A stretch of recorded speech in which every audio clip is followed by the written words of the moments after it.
All right. Well, can you believe that day two has come to a close? Today, I feel like I will say it about every day and every conference that we do for the MFP. But today really was absolutely amazing. So, beginning our morning for those who were able to with the health and wellness activities, I think it's great that as behavioral health providers, researchers, leaders, right? That we make that focus and emphasize the importance of self care and of taking that time out just to be well. So we want to do that for ourselves, which helps us model it for the public. So kicking off our morning with that.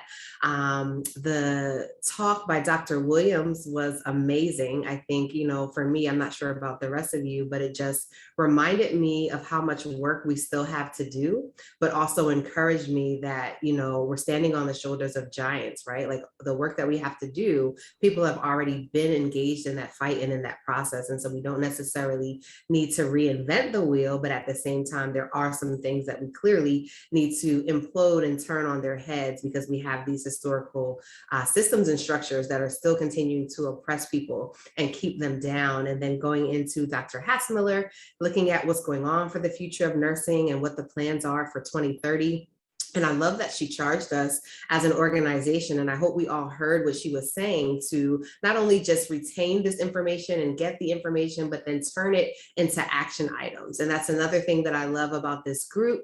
Our fellows, those of you who are on our alumni network, we aren't just about listening and attending, and getting knowledge for knowledge generation's sake, but we take that and we translate that into action, right? Into policy, into practice change, into things that are making a difference in the lives of individuals, communities, our nation, and then also the broader international and globally connected society. So it was great to hear her charge us in that way.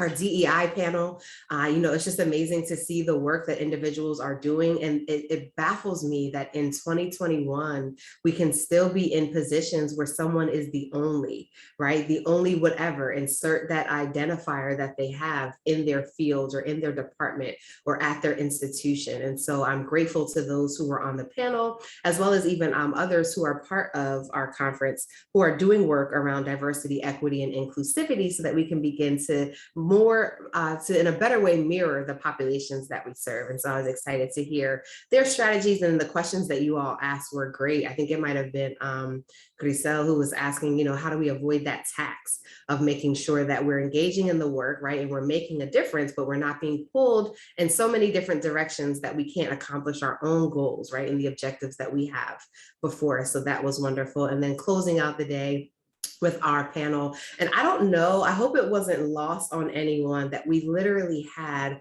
our leading Indigenous health experts, right? Like individuals from so many different diverse backgrounds being able to be here and a part of this conference and this webinar with us. And so I'm grateful for them sharing not only their scholarship, but also the personal stories about their families, about their history, about what motivates them to do the work that they do. And so when we think about that, it shows how there are these shared threads that groups of oppression experience. And then, the global society would want us to focus so much on our differences that we don't come together, right? And work together and band together to bring about change. And what I loved as they were each sharing, there were so many common threads. When we look at health outcomes and behavioral health outcomes and substance use, right? Like so many common threads, but then for us to have access to these experts and leaders in their fields, I think was amazing. And so I hope that today, just as yesterday was something else that motivated you, encouraged you, reinvigorated you,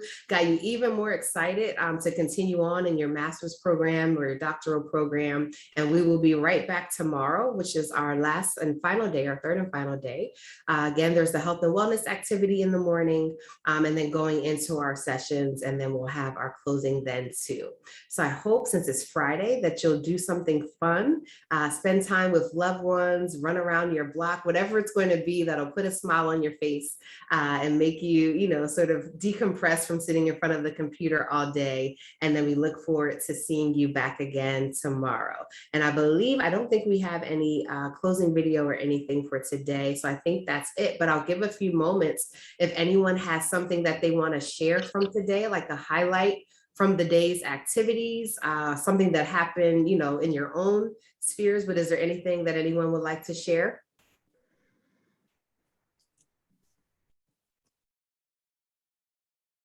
Is everybody just ready for it to be Friday and to unplug? These fellas like, yes, yes, right, time to unplug. Okay, well, I don't see anything in the chat. And no one, I'll give a few seconds in case anyone is typing. But if there isn't anything else, then we can go ahead and conclude for the evening. Again, enjoy your Friday, and then we will see you back again tomorrow in the morning. Have a good night, everyone.